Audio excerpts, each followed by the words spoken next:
That is Marathi Katha. Very good morning. I'm very happy to be here today. On the stage with me, very dynamic and enthusiastic Mrs. Sarjot Vaidya. I really look, whenever I see her or whenever I watch her online, I always get that happy feeling always that she is doing something for my children, for the society and for the people around us. Then Shantaram Dongre sir, very, we can say the youngest educator. After retirement also, he is doing so many things for school children. And we must clap for him, whatever he is doing here today. Then Principal Shri Dighe sir and all my dear colleagues and all the teachers over here. And my little strawberrians, you all are looking so fresh, sweet like strawberries and colorful again. Because I have seen only red strawberries, some red strawberries are sitting there in between. But some yellow and green colors, it really look wonderful and beautiful this morning. So when I see you, I can see, when we see the farm of strawberry, have you seen the farm of strawberry? Yes. Some of you might have seen. When we see at the farm, we see small strawberries, very fresh and colorful. Looking at it only, we get happy, delighted. So that is my feeling today, seeing at you. So thank you for being who you are. You all are very sweet children, I know. मी आज तुम्हाला जी गोष्ट सांगणार आहे, कारण आपण कथाकथनच्या कार्यक्रमासाठी इथे जमलेलो आहोत आणि एखादी कथा सांगायची म्हणजे ती मातृभाषेतून सांगावी असं मला मनापासून वाटतं. म्हणून आधीच डोंगरे सरांची परमिशन घेतली की कथा ही नेहमी मातृभाषेत असेल. गोष्ट आपल्याला सगळ्यांना आवडते की नाही. आणि गोष्ट सुरू करण्यापूर्वी actually story telling is one of the method of teaching, म्हणजे शिकवण्याची ती एक पद्धत.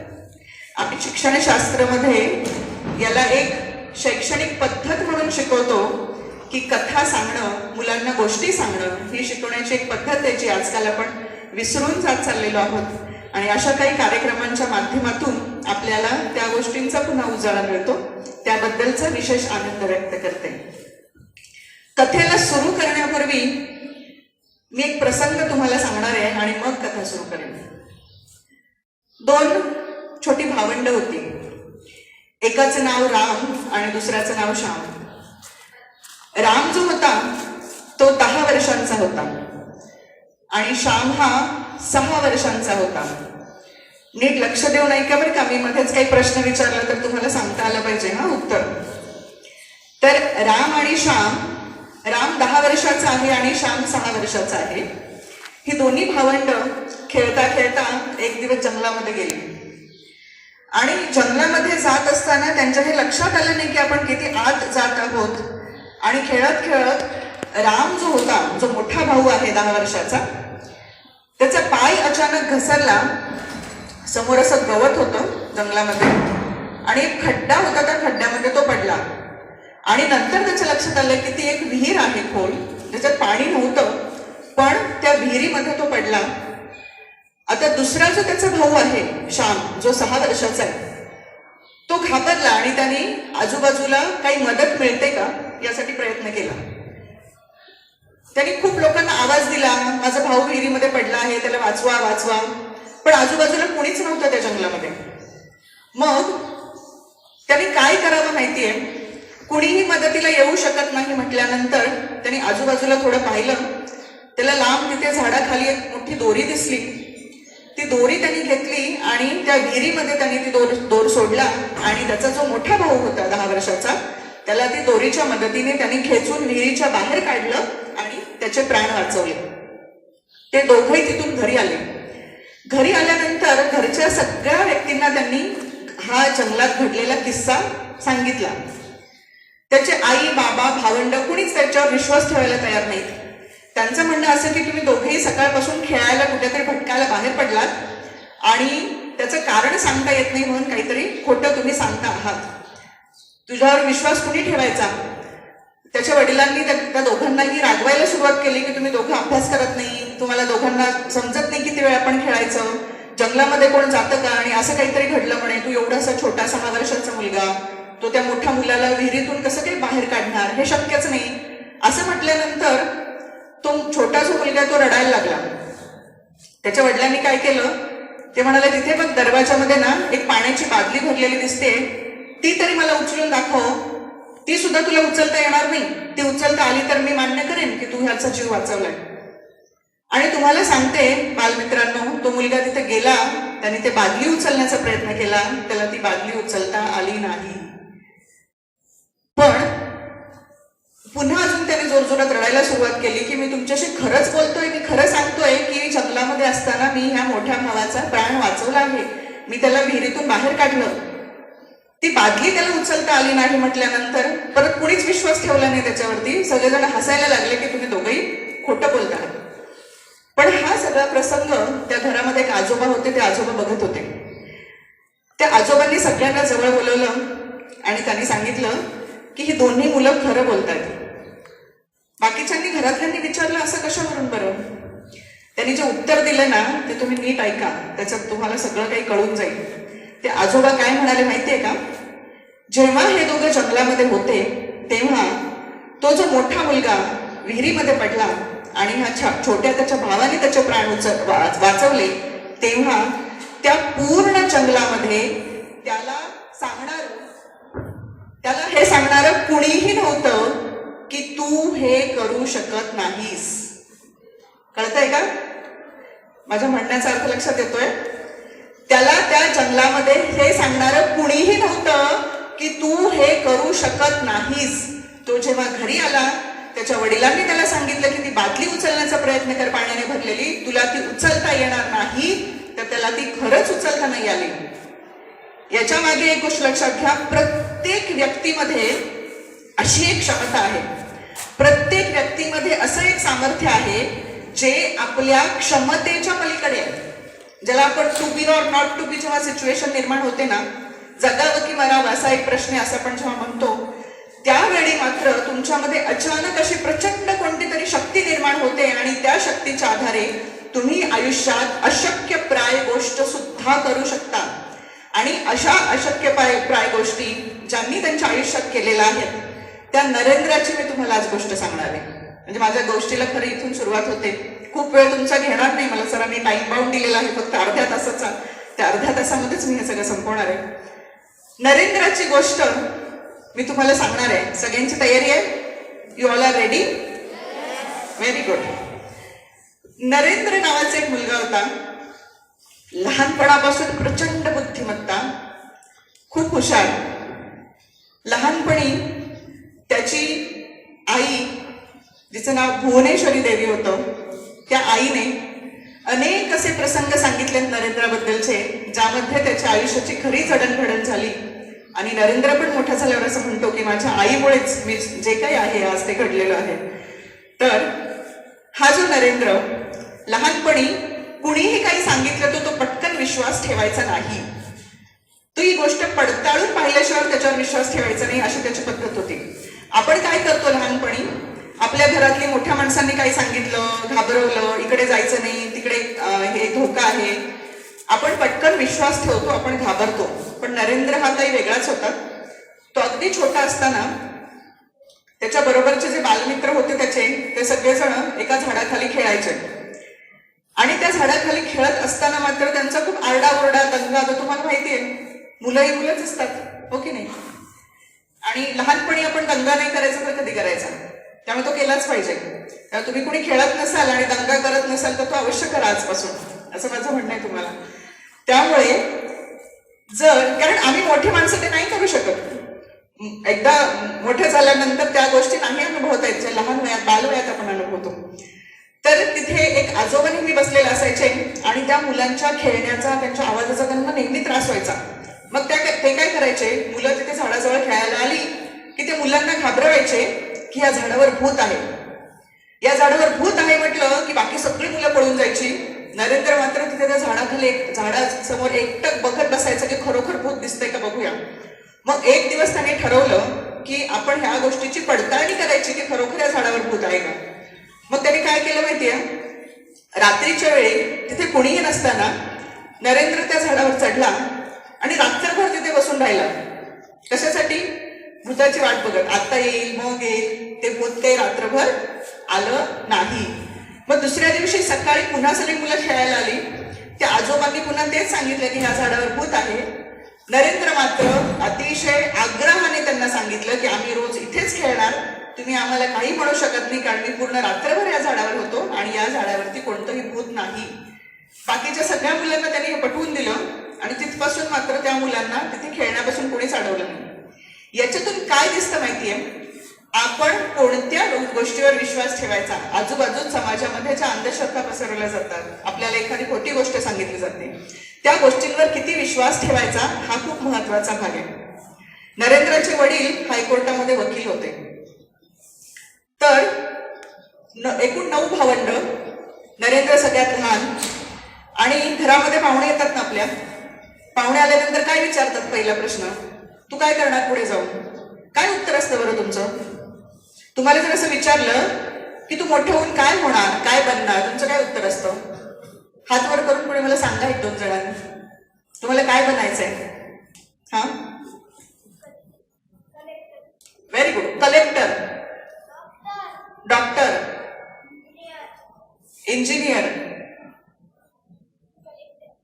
ह्याच्यापेक्षा वेगळं काही उत्तर? हा, computer engineer. Astronaut. Very good. Astronaut. Actor. Actor. Wow, that's amazing. Pilot. Okay. Cricketer. Wow, that's nice.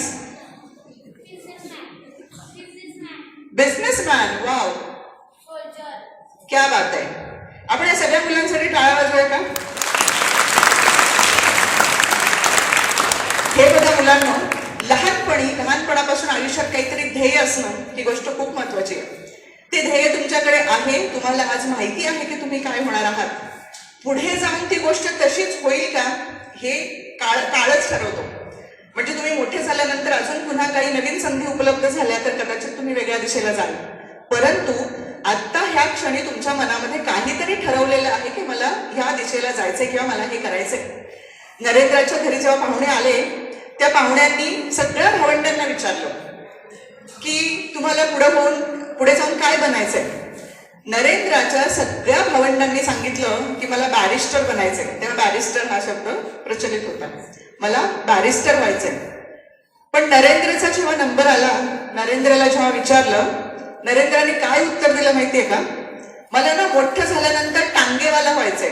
त्या काळामध्ये गाड्या नव्हत्या, टांगा असायचा. 1800चा काळ, सन 1863 नंतरचा काळ. तर घोडागाडी ही खूप प्रचलित होती आणि नरेंद्रला एखादा घोडागाडी चालवणारा जो व्यक्ती आहे तो असा खूप रुबाबदार असा घोड्यांच्या मागे असा बसलेला आहे आणि तो टांगेवाला तो टांगा चालवतोय, ही गोष्ट खूप आवडायची. म्हणून त्याच्या मनामध्ये ती एक प्रतिमा निर्माण झाली होती की मला पण असं रुबाबदारपणे त्या घोडागाडीवर पुढे बसायचं आहे आणि मला टांगेवाला बनायचंय. हे ऐकलं आणि नरेंद्राच्या आईला खूप राग आला. त्या म्हणाल्या, दिस इज माय ब्राईट चाइल्ड. इंग्लिशमध्ये नाही म्हणाल्या बरं का, त्यांची जी भाषा होती त्याच्यात त्या बोलल्या. म्हणजे हे माझं खूप गुणी मूल आहे, ज्याला आपण म्हणतो की खूप हुशार मुलगा आहे, आणि तो म्हणतो की मला पुढे जाऊन टांगेवाला व्हायचंय. त्यांना एक क्षणभर त्या विचलित झाल्या. त्यांनी काय केलं माहितीये? त्याला हाताला धरून एका भिंतीजवळ नेलं. त्या भिंतीवरती एक फोटो होता. त्या फोटोकडे त्यांनी निर्देश केला आणि सांगितलं, नरेंद्र, तुला जर टांगेवाला व्हायचं असेल पुढे जाऊन तर तू हो, पण या फोटोमध्ये जे दिसतं आहे त्याप्रमाणे जगाचं सारथ्य कर, जिथे तुला सगळं जग ओळखेल की नरेंद्र हा कोण होता. तो फोटो कोणाचा होता माहितीये? श्रीकृष्णाचा. त्या श्रीकृष्णाचा फोटो दाखवून त्यांनी त्या क्षणी त्या नरेंद्रच्या मनावरती जो संस्कार केला की तुला सारथ्य करायचं असेल तर असं सारथ्य कर की सगळं जग तुझ्या मागे असेल आणि तू त्या जगाचा सारथी असशील. आणि तोच नरेंद्र पुढे जाऊन खरोखर त्याने जगाचं सारथ्य केलं इतक्या वर्षानंतर सुद्धा. म्हणजे त्यांचे अनुयायी कोण होते माहितीये का? ते नाव मी तुम्हाला नंतर सांगणार आहे. पण जेव्हा नरेंद्र हळूहळू मोठा होतोय अनेक प्रसंग आयुष्यात घडतात. तुम्ही सुद्धा मुलं रोज घरी जाता, शाळेत येताय, तुमच्या मित्रमैत्रिणींबरोबर अभ्यास करता, खेळता, बागडता, बाहेर जाता. ह्या छोट्या छोट्या छोट्या प्रसंगातून आपल्याला खूप गोष्टी शिकायला मिळतात.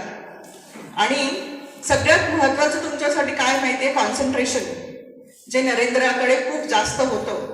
700 पानांचं पुस्तक ते एका आठवड्यामध्ये तोंडपाठ व्हायचं त्याचं कारण काय माहितीये? कॉन्सन्ट्रेशन.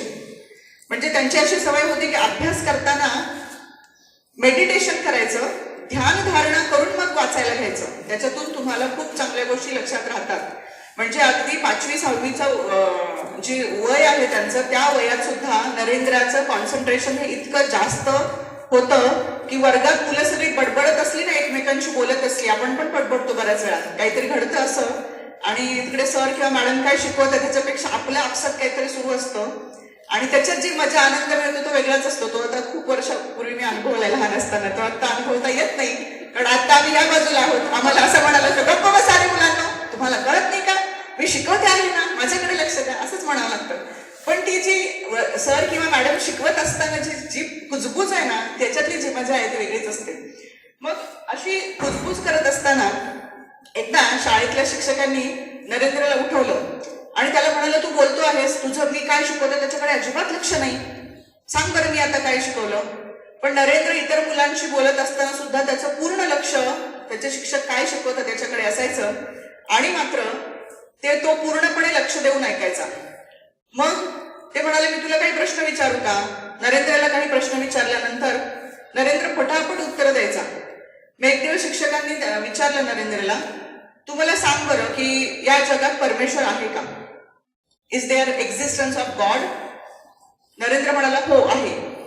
मग त्यांनी विचारलं, असं सांग, या जगामध्ये शैतान आहे का? इव्हिल पॉवर इज देअर आहे का? नरेंद्राने काहीच उत्तर दिलं नाही. नरेंद्राने काय केलं माहिती? शिक्षकांना एक उलट प्रश्न केला. जी क्युरिओसिटी मुलांची ती जास्त असलीच पाहिजे. आपल्याला एखादी गोष्ट समजली नाही तर पुन्हा पुन्हा विचारणं ही आपलं गरजेची गोष्ट आहे. आपली जोपर्यंत क्युरिओसिटी फुलफिल होत नाही तोपर्यंत आपल्याला त्या गोष्टीचं उत्तर मिळत नाही. मग नरेंद्राने प्रश्न विचारला शिक्षकांना, तुम्ही मला सांगा, डज कोल्ड एक्झिस्ट? थंडी आहे का जगामध्ये? थंडी आपण आता रोज अनुभवते, काही जणांनी स्वेटर पण घातलेत. तर टीचर म्हणाले, हो. Narendra said, sir, your answer is wrong. Cold is absence of heat. There is no such thing like cold. म्हणजे कोल्ड नावाची कुठलीही गोष्ट अस्तित्वात नाही. It is only absence of heat. कारण आपण उष्णतेचा, प्रकाशाचा अभ्यास करतो. आपण थंडीचा अभ्यास केलेला पाहिलाय का? सायन्समध्ये हे प्रूव्ह होतं की उष्णता आहे, हीट इज देअर. हीटचा एक्झिस्टन्स दाखवता येतो, उष्णतेचा एक्झिस्टन्स दाखवता येतो जो सूर्यप्रकाशापासून येतो. परंतु थंडीचा एक्झिस्टन्स दाखवता येत नाही, ते फक्त फिलिंग आहे, which is absence of heat. किंवा नरेंद्रने पुन्हा प्रश्न विचारला त्याच्या शिक्षकांना की अंधार असतो का? शिक्षक म्हणाले, हो अंधार असतो. नरेंद्र म्हणाले, सॉरी सर, अंधार अशी कुठलीच गोष्ट एक्झिस्ट करत नाही. Darkness is absence of light. म्हणजे जो अंधार आहे तो प्रकाश नसल्याचं द्योतक आहे. म्हणून प्रकाश ही गोष्ट आहे, प्रकाश आहे हे आपण सिद्ध करू शकतो, परंतु अंधार आहे हे आपण सिद्ध करू शकत नाही. तिथे आपण एखादा टॉर्च सुरू केला, लाईट सुरू केला की अंधाराचं अस्तित्व इमिजिएट नष्ट होतं. याचा अर्थ प्रकाश हा आहे, परंतु डार्कनेस अशी कुठली गोष्ट अस्तित्वात नाही. That is मियर absence of light. मग ह्या ज्या सगळ्या गोष्टी नरेंद्राने अगदी लहान वयामध्ये शिकलेल्या होत्या, तर अशा आपल्या लक्षात येतं की छोट्या छोट्या छोट्या लहानपणीच्या गोष्टीमधून नरेंद्र घडत गेला. आणि तोच नरेंद्र पूर्ण जगापुढे जेव्हा सर्व धर्म परिषद होती अमेरिकेला, तेव्हा अमेरिकेमध्ये सगळ्या जगातल्या लोकांसमोर उभं राहून त्यांनी एक भाषण केलं. अमेरिकेतील माझ्या भगिनींनो आणि बंधूंनो, my sisters and brothers of America, असं त्यांनी जे सुरुवात केली, त्यांच्या सुरुवातीच्या एका वाक्यानंतर 2 मिनिट पूर्ण सभागृहामध्ये टाळ्या वाजत होत्या. आणि त्यानंतरचं त्यांचं भाषण हे जगविख्यात आहे. असा तो नरेंद्र, ज्याला आपण स्वामी विवेकानंद म्हणून ओळखतो, नरेंद्रच्या खूप छोट्या छोट्या घटना मी स्वतः प्रेरित आहे. आणि मी माझ्या मुलांना, माझ्या शाळेतल्या विद्यार्थ्यांना, कॉलेजमधल्या विद्यार्थ्यांना या गोष्टी मी नेहमी सांगते की आपण लहानपणी जे घडतो, आपला जो पाया तयार होतो, मग ते तुमचं एकाग्रता असतो, तुमचं कॉन्सन्ट्रेशन आहे, तुमची मेमरी आहे, किंवा आजकाल ॲडोलेसेंट एजमध्ये बदल होत असताना मुलांना वेगवेगळ्या गोष्टींना सामोरं जावं लागतं.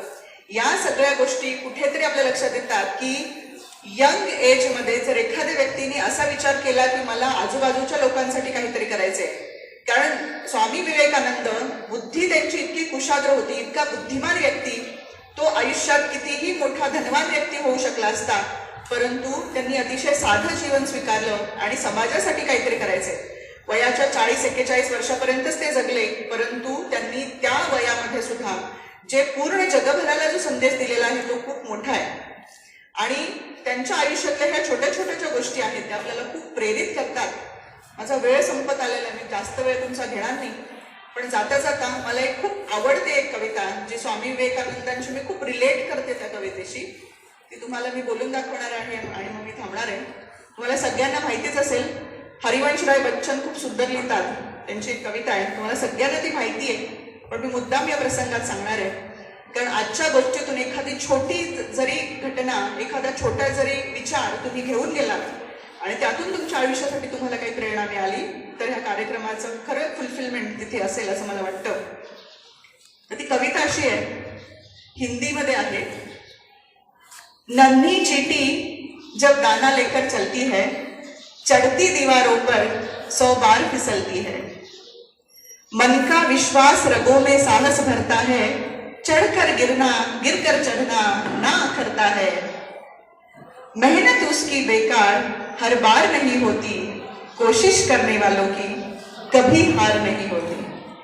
डुबकियां सिंधु में गोताखोर लगाता है, डुबकियां सिंधु में गोताखोर लगाता है, जा जाकर पानी में लौट कर आता है.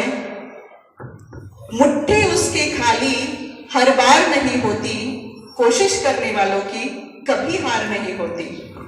असफलता एक चुनौती है, इसे स्वीकार करो. असफलता एक चुनौती है, इसे स्वीकार करो. क्या कमी रह गई देखो और सुधार करो. जब तक ना सफल हो नींद चैन को त्यागो तुम, संघर्ष का मैदान छोड़कर कभी न भागो तुम. कुछ किए बिना ही जय जयकार नहीं होती, कोशिश करने वालों की कभी हार नहीं होती. Thank you so much.